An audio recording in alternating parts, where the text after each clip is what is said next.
Hello guys, ये स्टोइचोमेट्री chapter का part 2 है लेक्चर का।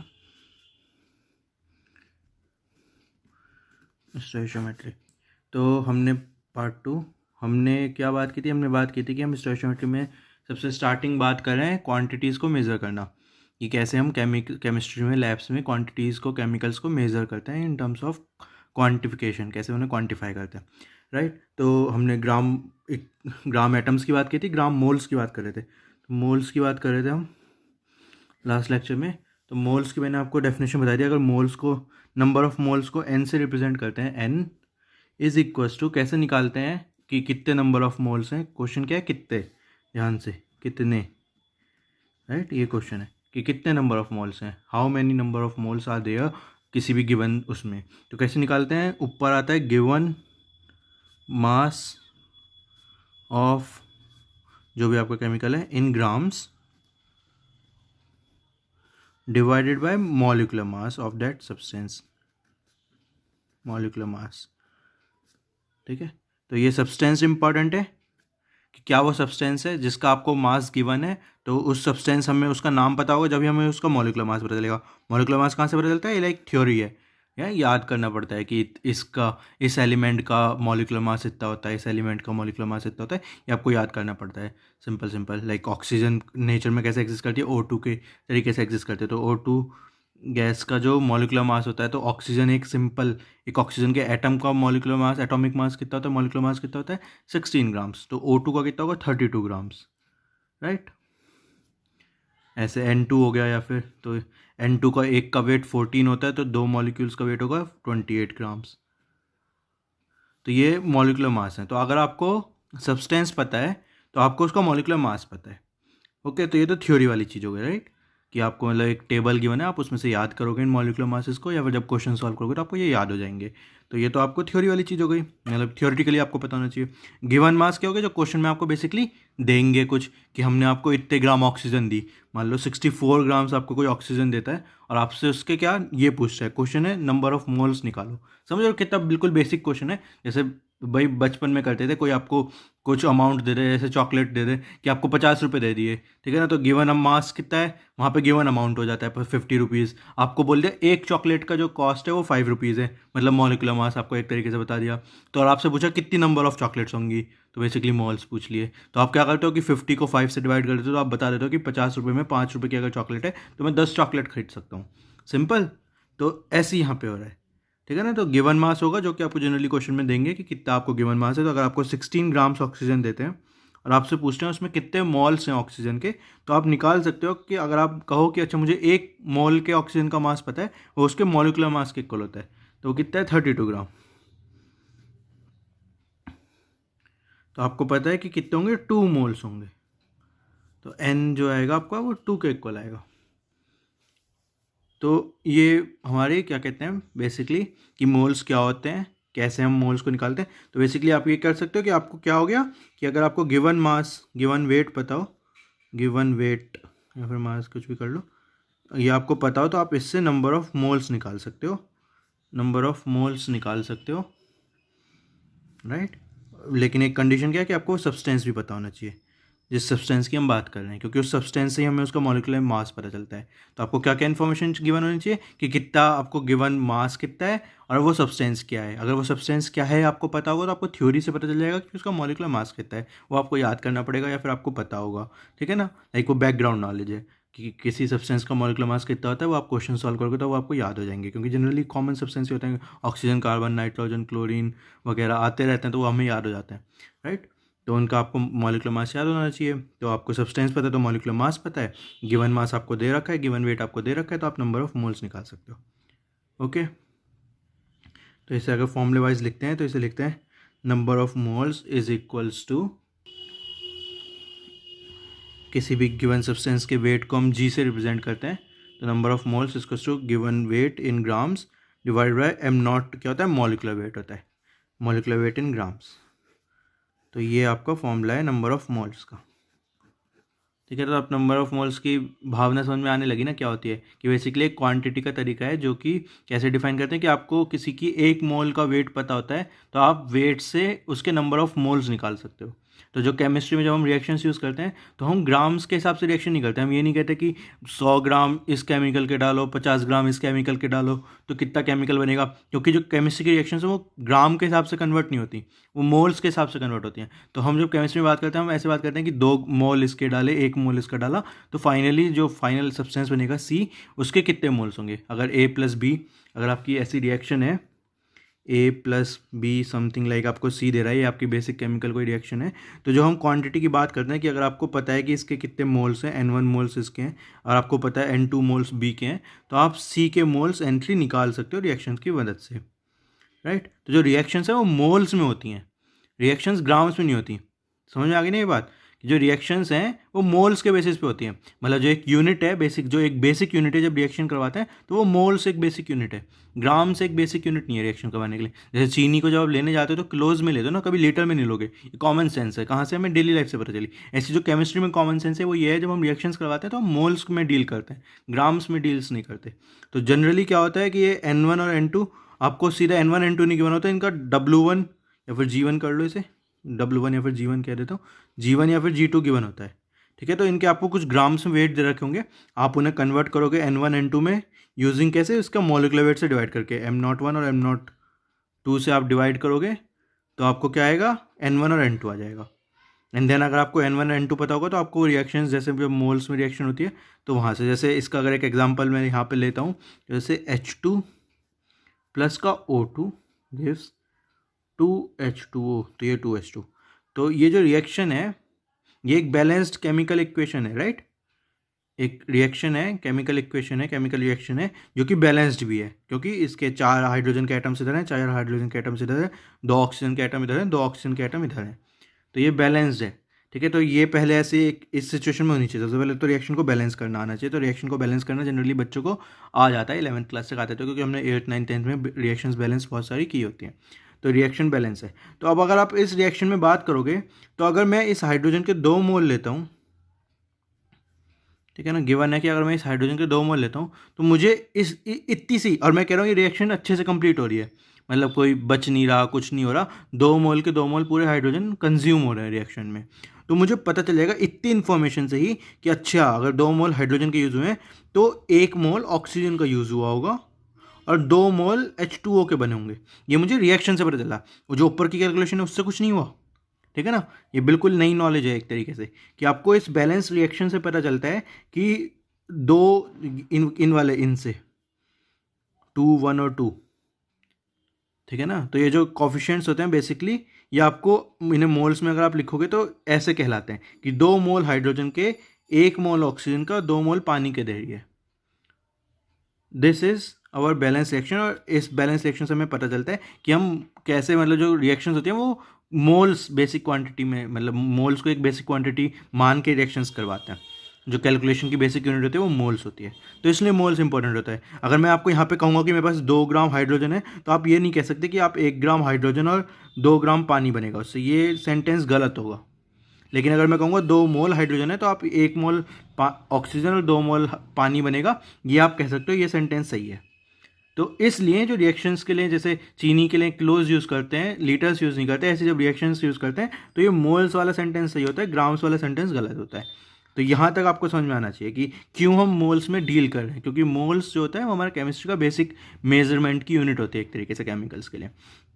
तो ये समझ में आ गया। तो अब आपको क्वेश्चन में सीधे सीधे ये भी नहीं देंगे 2 मोल हाइड्रोजन के, आपको कुछ देंगे, कुछ x ग्राम हाइड्रोजन है तो आपको x ग्राम हाइड्रोजन से पहले निकालना पड़ेगा कितने मोल हाइड्रोजन के हैं, फिर उसके बेसिस पे आप निकाल सकते हो कितने ऑक्सीजन यूज़ होगा और कितना पानी बनेगा। ओके, कि अगर मतलब मैं यहाँ पे कहता है x यहाँ पे तो मैंने 2 मोल अच्छे से ले लिए, अगर मैं कहता 5 मोल हाइड्रोजन के हैं तो मुझे पता चलता है कि इसका आधा यूज़ होगा, 2 का आधा 1 है, राइट। तो 2.5 मोल ऑक्सीजन का यूज़ होगा और 5 मोल पानी का बनेगा, 2, राइट, 2 1 2 5 2.5 5, इस रेशियो में यूज़ होगा। तो ये जो कॉफिशिएंट्स है बेसिकली हमें रेशियो बताते हैं, अगर रेशियो का हम 1 रख देंगे तो 2 1 2 आ जाएगा, रेशियो का कुछ और कर देंगे तो बेसिकली उस रेशियो में कि अगर 5 मोल हाइड्रोजन का लेते हैं तो 2.5 मोल ऑक्सीजन का होगा, 5 मोल पानी का बनेगा। अगर मैं 6 मोल हाइड्रोजन का लेता हूँ तो 3 मोल ऑक्सीजन के यूज़ होंगे और 6 मोल पानी के बनेंगे। तो ये जो कॉफिशिएंट्स है बेसिकली रिएक्शन के वो हमें रेशियो बताते हैं। तो इन सबका, इन तीनों का जो रेशियो है वो 2 1 2 है, राइट, 2:1:2, रेशियो पढ़ा है ना बचपन में। तो ये रिएक्शन है, रिएक्शन का बेसिकली जो ये है ये हमें रेशियो बताते हैं, और जो ये रेशियो वो यूज़ कहाँ पे कर सकते हैं, हम सिर्फ मोल्स वाली क्वांटिटी में यूज़ करते हैं। ये इंपॉर्टेंट कॉन्सेप्ट है। तो आपको इतना क्लियर हो गया। तो इसलिए हम मोल्स में जनरली डील करते हैं। और अब मैंने आपको बताया कि अगर आप x ग्राम कुछ लेते हो तो आपको मान लो x ग्राम आपने लिया कुछ, और आपने उससे H2 का वेट कितना होता है, मॉलिक्यूलर वेट 2 होता है, 2 से डिवाइड करा, x के 10 ग्राम ले लेते हैं, चलो 10 ग्राम आपने अगर हाइड्रोजन लिया तो आप कहोगे मैंने अच्छा H2 है तो मैंने उसे 2 से डिवाइड किया, तो मेरे पास number of moles of hydrogen आ गए, कितने आ गए, 2 5 से 10, तो मेरे पास आ गए 5 मोल्स ऑफ हाइड्रोजन है। तो मैं बता सकता हूँ मेरे पास 2.5 मोल ऑक्सीजन का बनेगा और 5 मोल पानी का बनेगा। अब मुझे पता है अगर 2.5 मोल ऑक्सीजन का बना तो मैं इससे ऑक्सीजन का कितना वेट है वो निकाल सकता हूँ, राइट। वेट और मोल में हम कन्वर्ट कर सकते हैं यूजिंग दी मॉलिक्यूलर वेट। अगर मुझे मॉलिक्यूलर वेट पता है तो मॉलिक्यूलर वेट कहाँ से पता चलता है, सब्सटेंस से पता चलता है। तो अगर मुझे सब्सटेंस पता है तो मुझे मॉलिक्यूलर वेट पता है, और मुझे अगर मोल्स और गिवन वेट में से कोई भी एक क्वांटिटी पता है तो मैं दूसरी निकाल सकता हूँ। सिंपल मैथ्स है ना। तो 2.5 मोल में कितना ऑक्सीजन होगा भाई, 1 मोल का ऑक्सीजन का ग्राम 32 ग्राम होता है, 2 मोल का कितना होगा 64 होगा, 2.5 का कितना होगा 64 + 16 और कर लो 70 80, तो ये 80 ग्राम्स ऑक्सीजन। तो अगर 10 ग्राम हाइड्रोजन यूज़ हो रहा है तो 80 ग्राम ऑक्सीजन यूज़ होगी, और 5 मोल पानी के बन रहे हैं। पानी के 1 मोल का वेट कितना होता है H2O, O का वेट 16, H2 का वेट 2, 16 + 2 18, 18 ग्राम्स होता है 1 मोल पानी का। तो 5 मोल का कितना होगा 18 × 5 90, 90 ग्राम पानी बनेगा। तो 10 grams of hydrogen plus 80 grams of oxygen gives 90 grams of water. तो आप देख सकते हो यहाँ पे क्या नहीं लगा, ये तो नहीं लगा 2:1 का रेशियो नहीं आया ना, तो वेट में इसलिए रेशियो नहीं लग सकता, इसलिए हम मोल्स में बातें करते हैं, क्योंकि मोल्स में रेशियो लग सकता है। और आप यहाँ से ये भी देख सकते हो कि जो क्या मास क्या होना चाहिए, बेसिकली मास गायब नहीं हो सकता ना बीच में, कंजर्वेशन ऑफ मास वाली इक्वेशन। तो आप देख सकते हो 10 + 80 ग्राम गिव्स 90 ग्राम, तो मास कंजर्व रहा। तो आप देख सकते हो मतलब हमने सही कैलकुलेशन की है, या क्योंकि अगर मास कंजर्व नहीं रहता तो हमें पता चला हमने कुछ गड़बड़ की है कैलकुलेशन में।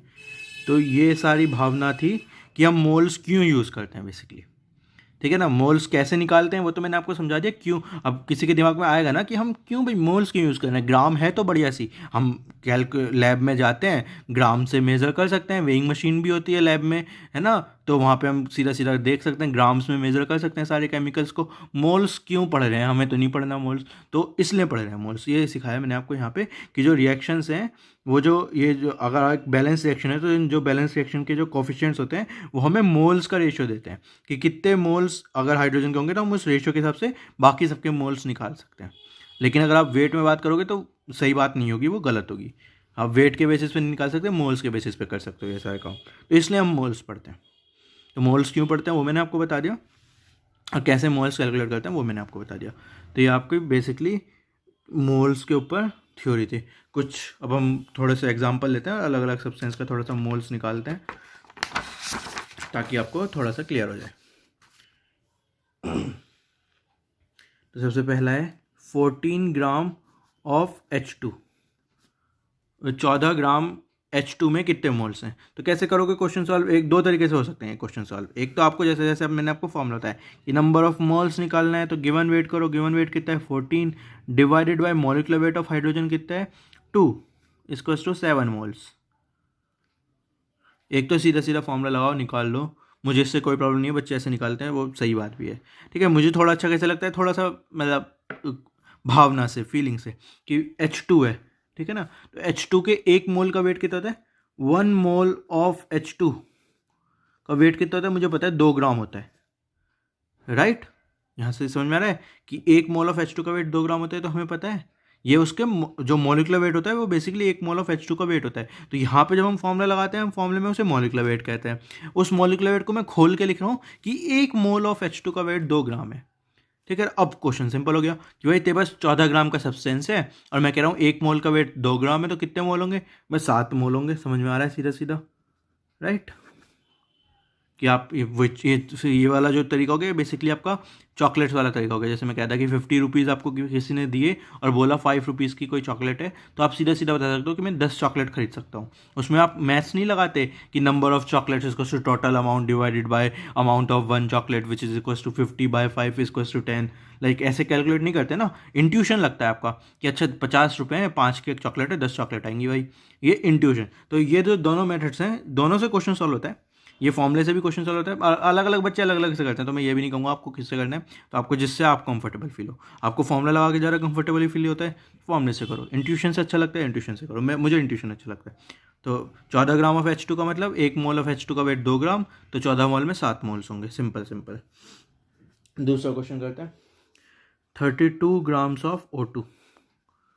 ठीक, तो अगेन 2 मेथड से नंबर ऑफ मोल्स किसका होता है, given weight which is 32 grams divided by molecular weight of O2 which is again 32 grams, तो इसका मतलब है 1 मोल होगा। ठीक है, और यहाँ पे हम कर सकते हैं कि 1 मोल ऑफ O2 का वेट होता है 32 ग्राम, तो 32 ग्राम O2 में कितने मोल होंगे, अगेन 1 ही मोल होगा।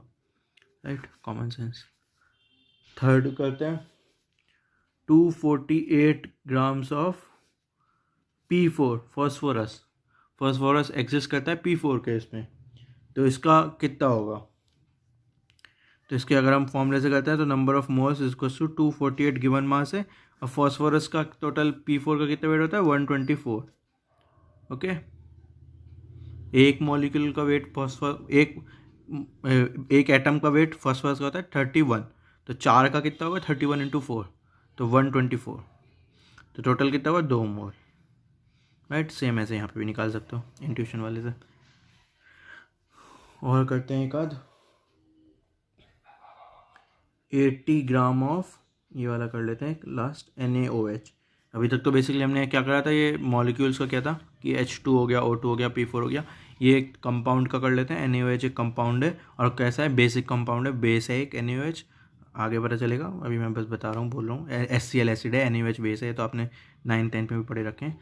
सोडियम हाइड्रोक्साइड ऑफकोर्स है ना, तो इसका वेट हम निकालेंगे, तो N कितना होगा, इसके मोल्स निकालेंगे अगर, तो गिवन वेट हमें 80 ग्राम है, और NaOH का वेट कितना होता है, मॉलिक्यूलर वेट, सोडियम का कितना होता है 23 होता है, ऑक्सीजन का कितना होता है 16 होता है, हाइड्रोजन का कितना होता है 1 होता है, प्लस कर देंगे 23 + 16 + 1 40 आ गया, तो divided by 40 which is 2 moles. तो ये अपने कैसे हम, तो आपने यहाँ से क्या सीखा कि अगर आपको गिवन वेट पता है तो आप नंबर ऑफ मोल्स निकाल सकते हो, गिवन आपको सब्सटेंस पता हो। तो आपने ये वाली साइकिल यहाँ से सीख ली आज। राइट, आप ये वाली साइकिल में जा सकते हो, अगर आपको मोल्स पता है तो आप वेट निकाल सकते हो, वेट पता है तो मोल्स निकाल सकते हो, और ये क्या है, मॉलिक्यूलर वेट आपको पता हो, मॉलिक्यूलर वेट या फिर सब्सटेंस पता होगा। सब्सटेंस पता होगा तो मॉलिक्यूलर वेट थ्योरी वाली नॉलेज है जो कि आपको याद होनी चाहिए। ठीक है, तो आपको सब्सटेंस का अगर नाम दे दिया तो आपको मॉलिक्यूलर वेट पता है, ये हम मान के चलते हैं। तो मॉलिक्यूलर वेट और सब्सटेंस इक्विवेलेंट हैं एक तरीके से। ठीक है, जब भी आपको सब्सटेंस का नाम गिवन होगा तो ये आपसे उम्मीद की जाएगी कि एक्सपेक्ट किया जाएगा कि आपको उसका मॉलिक्यूलर वेट पता है। तो मॉलिक्यूलर वेट और सब्सटेंस तो एक बात हो गई। क्वेश्चन में जब आपको इन्फॉर्मेशन देंगे, अगर सब्सटेंस का नाम दे दिया तो उसका मतलब है क्वेश्चन में उन्होंने मॉलिक्यूलर वेट आपको दे दिया। ठीक है, तो मॉलिक्यूलर वेट दे दिया, तो आपको मॉलिक्यूलर वेट पता है, तो आप गिवन वेट और नंबर ऑफ मोल्स को एक दूसरे में कन्वर्ट कर सकते हो। तो ये आज के लेसन की ये सबसे इंपॉर्टेंट ग्रहण करने वाली बात है कि आपको एक कन्वर्जन मेथड पता चल गया।